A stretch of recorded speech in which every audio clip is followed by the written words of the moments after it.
Oi, queridos alunos do nono ano. Nessa aula de número 28 tem muita coisa para a gente falar. Então, é verdade, olha para cá. Então, veja só, a gente vai começar falando sobre as contribuições de Mendel para a genética. Mendel, que é o pai da genética, né? Depois vamos falar da hereditariedade humana, desculpe, e depois a genética na atualidade. Então, vamos, que é muita coisa mesmo. Então, comecemos com as contribuições de Mendel para a genética, né? Mendel é considerado o pai da genética. Por que Mendel é considerado o pai da genética? Porque lá na segunda metade do século XIX, né? Mais especificamente por volta de 1865, o Mendel ele fez experimentos com ervilha, né? Então, a partir de seu experimento com ervilha de cheiro, a psum sativum, durante a segunda metade do século XIX, ele elaborou as duas leis que foi a partir dessas duas leis que começou toda essa história de genética, que é a lei da segregação dos fatores e a lei da segregação independente dos fatores. Eu botei duas vezes, né? Mas é a lei da segregação dos fatores e a lei da segregação independente dos fatores. Segregar significa separar, né? O Mendel, para tanto, ele estudou 7 características na ervilha de cheiro, né? Ele olhou para o formato da semente, se era lisa ou rugosa, a cor da semente, se era verde ou amarela, cor da casca, se era cinza ou branca, o formato da vagem, se era inflada ou contraída, né? A cor da vagem, se era verde ou amarela, a posição das flores, se era no ápice ou nas laterais, e o tamanho da planta, se era alto, tinha 2 metros, ou era baixo, tinha 50 centímetros. E ao colocar plantas puras para cruzar e olhando como as heranças eram transmitidas entre as gerações, ele chegou a essas duas leis, que é a lei da segregação dos fatores e a lei da segregação independente dos fatores. Na lei da segregação dos fatores, ele diz que cada característica é determinada por um par de fatores, um que vem do pai e outro que vem da mãe, e que esses fatores segregam, ou seja, se separam para formar os gametas, né? E que esses fatores poderiam ser dominantes ou recessivos. Veja só, por exemplo, aqui a geração parental, aqui a geração F1, aqui a geração F2. Então, a característica cor, né, da vagem, cor da vagem. A cor da vagem pode ser verde ou amarela. Então, ele percebeu que ao cruzar vagens verdes com vagens amarelas, o resultado desse cruzamento, os filhos dessas plantas, todas eram de vagens verdes. Então ele chegou à conclusão que vagens verdes é uma característica dominante, porque foi a única que apareceu na primeira geração de filhos. Vagem amarela ficou sumida, oculta, né? E depois ele deixou a geração F1 fazer autofecundação, ou seja, o grão de pólen da flor fecundar a própria flor, e ele obteve a geração F2. Na geração F2, ele percebeu que vagem amarela apareceu novamente, né? Ele contou e percebeu para cada 3 vagens verdes aparecia uma amarela, né? E aí foi com isso que ele chega à lei da segregação dos fatores, né? E ele fez esse cruzamento várias e várias vezes com todas essas olhando para uma característica por vez, né? Depois ele resolveu olhar para 2, 3, 4 características ao mesmo tempo. Aí ele chegou à lei da segregação independente dos fatores. Vamos para frente. O Mendel, né, lá do slide passado, que era um monge, né? Um monge que viveu lá no interior da Áustria, né? Hoje é República Tcheca, né? E ele virou monge justamente porque dentro do mosteiro tinha uma escola e ele podia estudar. Veja a importância. Ó. Então, veja só. Então, o mosteiro de São Thomas. Então, hereditariedade humana, genótipo e fenótipo. Tio, o que é genótipo? O que é fenótipo? Genótipo é a composição gênica do indivíduo. Então, minha composição gênica é meu genótipo, né? E ou seja, genótipo e composição genética do indivíduo, eu posso dizer que genótipo, portanto, é o material genético que o indivíduo herda dos pais. Então, meu genótipo, duas coisas muito importantes para a gente saber do genótipo. O genótipo a gente adquire no momento da concepção, no momento da fecundação, né? No momento da fertilização. Nesse momento, o material genético de meu pai se combina com o material genético de minha mãe, e nesse momento eu adquiro meu genótipo. Nesse momento eu adquiro minha composição gênica, meu material genético, né? E ele nunca vai mudar. Esse material genético meu eu vou adquirir no momento da concepção e vou tê-lo até o fim da vida. Então o genótipo nunca muda, ok? E o genótipo é uma coisa única, exclusiva, é só seu. O meu genótipo é diferente do de vocês. E o genótipo de vocês é diferente do genótipo de qualquer outro indivíduo, ok? Salvo exceção gêmeos idênticos, né? Porque gêmeos idênticos são cópias genéticas um do outro, aí vai ter o mesmo genótipo, né? Então, tirando os gêmeos idênticos, o resto, cada um tem seu genótipo, não é igual ao genótipo do outro. A exceção são gêmeos idênticos. Mas vamos lá. Vamos para o fenótipo. Então, entenda genótipo, composição gênica, o que eu ganhei de meu pai e de minha mãe como carga genética, né? Então, fenótipos são as características, ou seja, o genótipo a gente não vê, né? O genótipo a gente não vê, né? O fenótipo a gente vê. O fenótipo são as características estruturais, ou seja, estatura, cor da pele, cor dos olhos, ok? E formato do nariz, formato da orelha, né? Ter ou não ter barba, enfim, ser ou não calvo.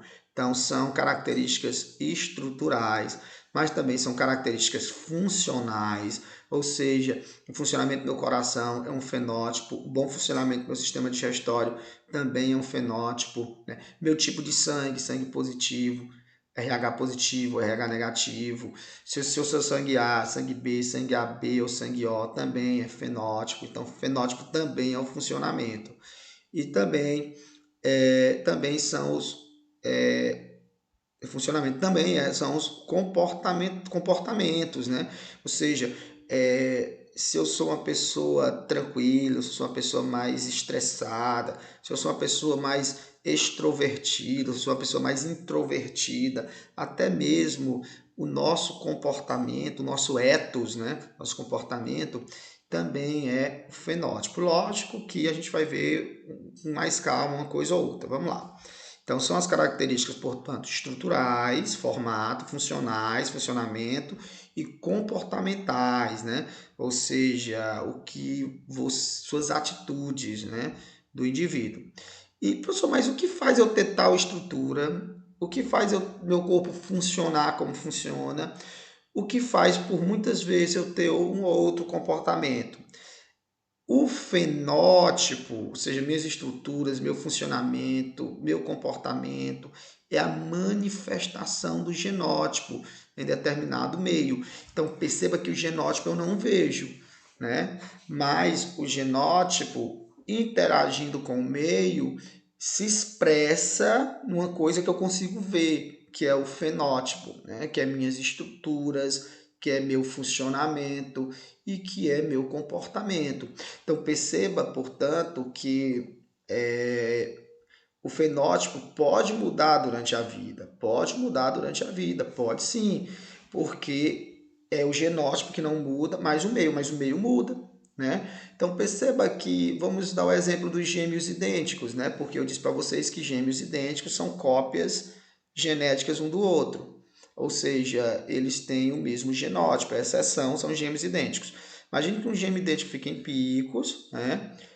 Ali exposto ao sol, né? Se alimentando de forma muito errada, com deficiência nutricional, consequentemente vai ter raquitismo, e outro foi, sei lá para o Rio Grande do Sul, naquele clima ali europeu, se alimentando de forma adequada e satisfatória, e de repente, aos 20 anos de idade, os dois se encontram. Perceba que o arquidipicos, né, vai ficar queimado do sol, vai ter raquitismo, que eu disse que ele se alimentou muito mal. O lá do Rio Grande do Sul, ele se alimentou bem, né, teve aquele clima mais europeu.